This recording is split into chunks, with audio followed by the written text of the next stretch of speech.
By LegalZoom.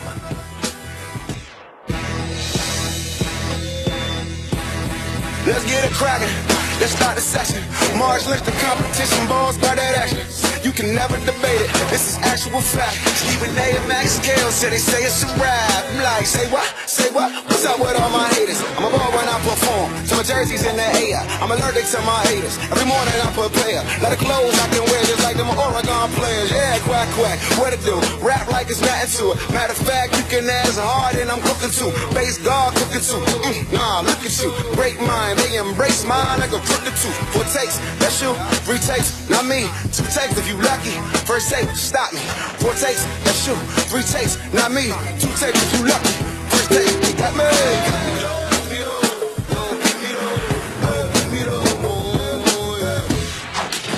Come on in. Good day. This is First Take. Molly Carum here riding solo in Bristol. But don't you worry, your boys are here they're actually in New York City. Good morning, guys. How we doing? What's up? What's up? Good morning. How y'all doing? Good. Molly, Stephen A. Let's do it. Let's work, gentlemen. So yesterday, obviously, all the talk out of New Orleans was Demarcus Cousins headed to the Pelicans, and there were a lot of raised eyebrows regarding the Kings' end of this trade. Here was Kings GM Vlade Divac on why he made the move. I had a better deal 2 days ago. Than what you got now? Yep. And you had a better offer for Cousins 2 days ago? Talk to those agents. What they say. So what? I don't want to go in details. I don't want to discuss about the process. It was a big process for us. We want to make different culture in the future and try to win the games. What do you say to people who think you didn't get enough? We did get the best offer in the best time of the year. So they want a different culture and they want to win. Stephen A., is Boogie being scapegoated? Hell yes. He is being scapegoated. And it's time somebody says this. I've been watching some of the reports coming out over the last 24 hours, and I want to be honest with you. There's a whole bunch of people getting on my nerves. I'm not going to call them out by name because I respect my colleagues. But the stuff that has been said about this kid really rakes my nerves. And it's not even because it's true or anything like that. Maybe he was a locker room cancer. Maybe he was a headache and all of this other stuff. I get that part. I'm not refuting any of those things because I'm not there covering the Sacramento Kings every day. I'll leave that to them. But let me get this straight.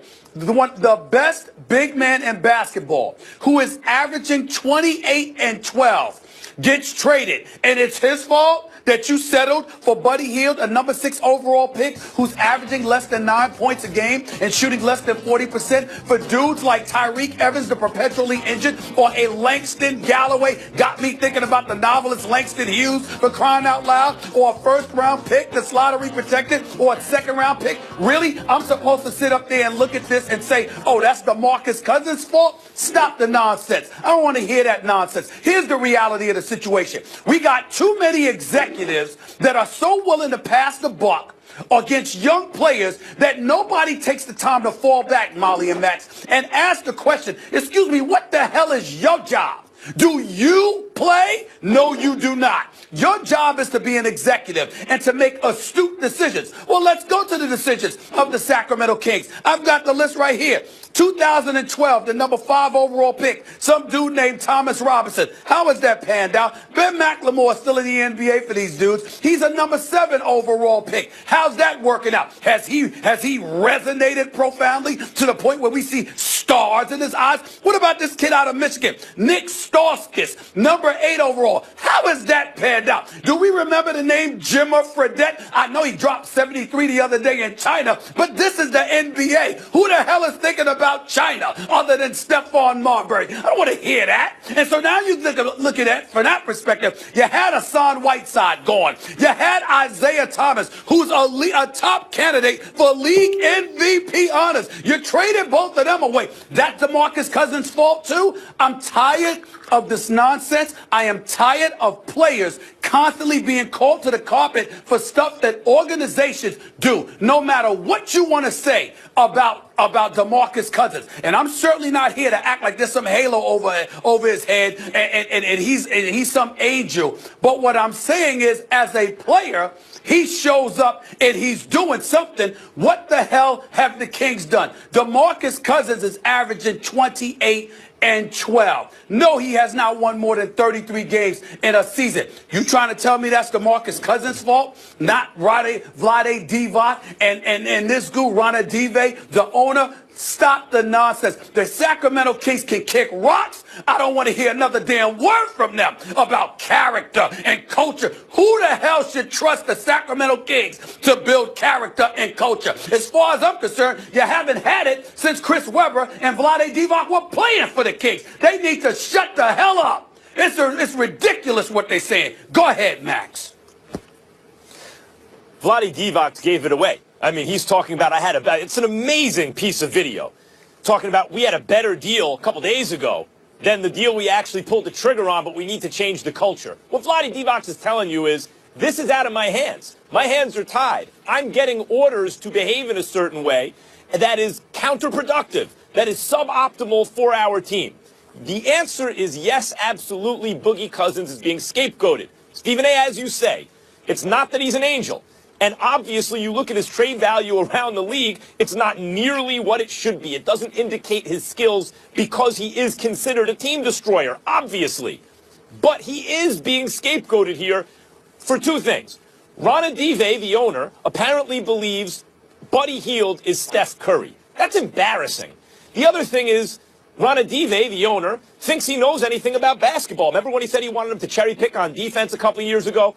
He came into the NBA, bought the team, and started talking about disrupting. The only thing this owner is disrupting is the Sacramento Kings' ability to have a franchise, a successful franchise, to win games. Now, it's not either or. It's not as though, either DeMarcus Cousins is the good guy or not. He's the good guy or they're the good guy. He's the bad guy or they're the bad guy. Couple of bad guys here.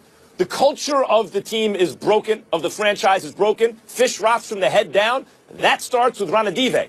By the way, Isaiah Thomas on that team couldn't win, even though he was averaging like 20 and 6 back then.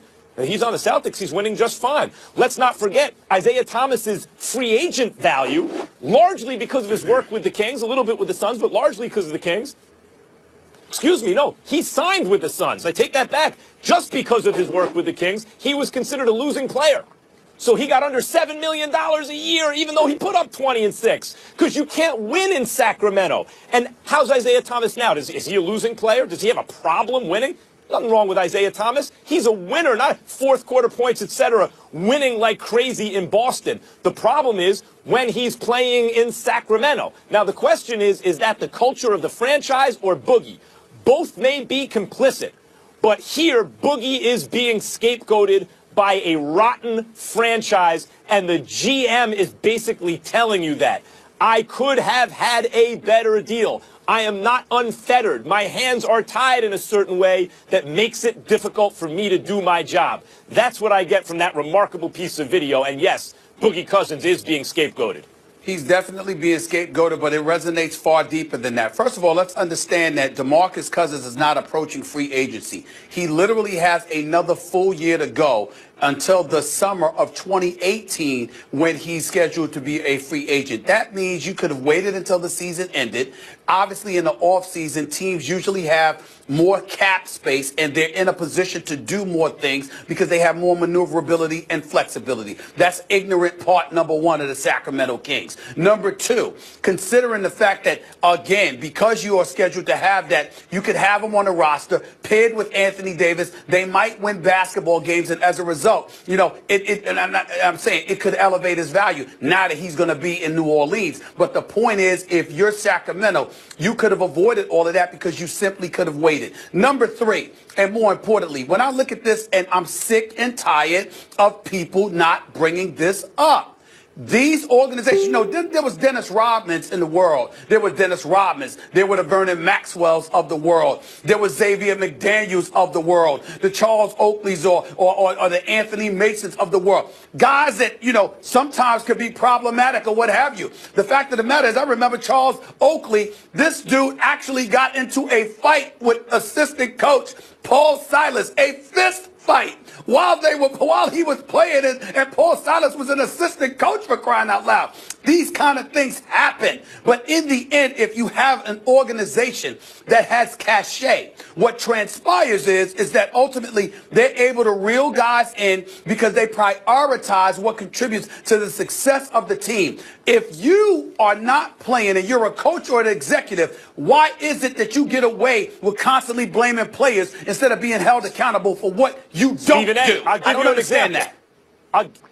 I'll give you, I think, a better example even than the guys you mentioned, Rasheed Wallace. Because if you look at Boogie, Boogie is a better version of that. Rasheed Wallace is the most talented of the various guys we've mentioned, maybe except for Robin, but certainly offensively, and was considered bad, and he stopped you from winning, and he wasn't a winning player, and he was a losing player. Then he got to the Pistons, and he was the best player, arguably, on a championship team. And that's what Boogie Cousins, and he's more talented than Rasheed Wallace, and who's very talented. Being coached by Larry Brown, by the way. Being coached by Larry Brown with Joe Dumars as an executive. Yes. Right. And by the way, if you look at Boogie on the Kings, it's hard to separate that out until now. Is it the rotten culture? Is it Boogie? Is it both that prevented even Isaiah Thomas with him from doing anything? Now Isaiah's winning. Well, we're about to find out.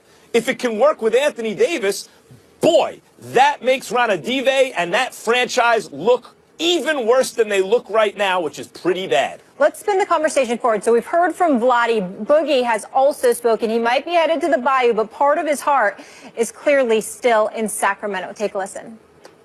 My love for this city has never changed. Love you, Boogie. Love you, Boogie.